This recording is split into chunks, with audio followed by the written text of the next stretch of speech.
dapat tangkap sama dia. Okey. Bapak dengan dia datang sini. Betul tak? Okey. Okey. 2015 hingga 2016 dia tak ada bayar. Dia punya interest pun tengah jalan. Betul tak? Okey. Okey. Interest you kira macam mana? By week? Mana? Man? Sebulan berapa interest? 200. 200 interest. Pinjam 1,500, jadi sebulan interest berapa? 300. 300. Jadi you charge berapa persen?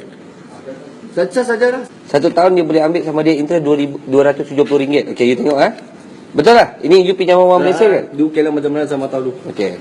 18% 1 tahun Kita Bank negara benar atas KPKT bawah PBT.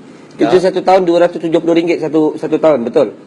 18% saja boleh charge, betul? Okey. Okey, sekarang ni dia pinjam sama you 1,500. You dengar? You boleh ambil interest sebulan 1.5% saja, you tahu. 1.5%. Itu memang pinjaman wang Malaysia, you tahu itu ada. Tapi sekarang you 1 bulan ambil 300. 1 tahun you ambil 3,600. Berapa? You mana law you pakai?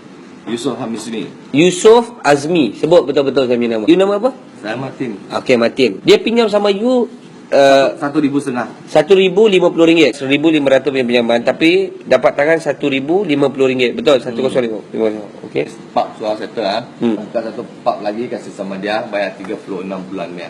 36 bulan. 36 bulan sebulan berapa? 300. Okay, you tulis 36 kali 300, 10,800. Betul? Betul.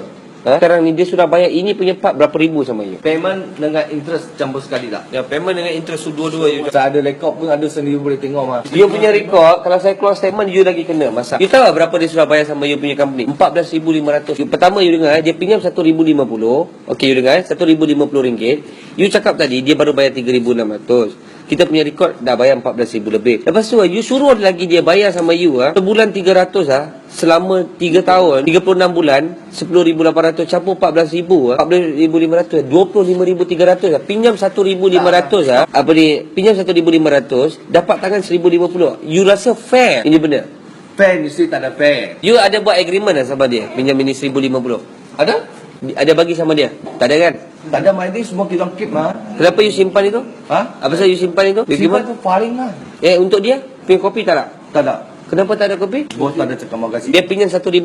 You punya rekod pun dia kata sudah bayar 3,600. Dia sudah bayar sama you 300% tau. Tak ada, sama mana tekan sama dia. You tak ada tekan dah. You sudah bayar sampai 30,000 lebih sekarang ni. Pinjam 1,050. Saya tak ada tekan tau. Dia sendiri yang cakap. Apa tak ada tekan? Ini report polis. You cakap you mau pergi tanam sama dia apa pasal? Apa sebab you bawa tanam You sama ada dia? cakap macam tu sama dia?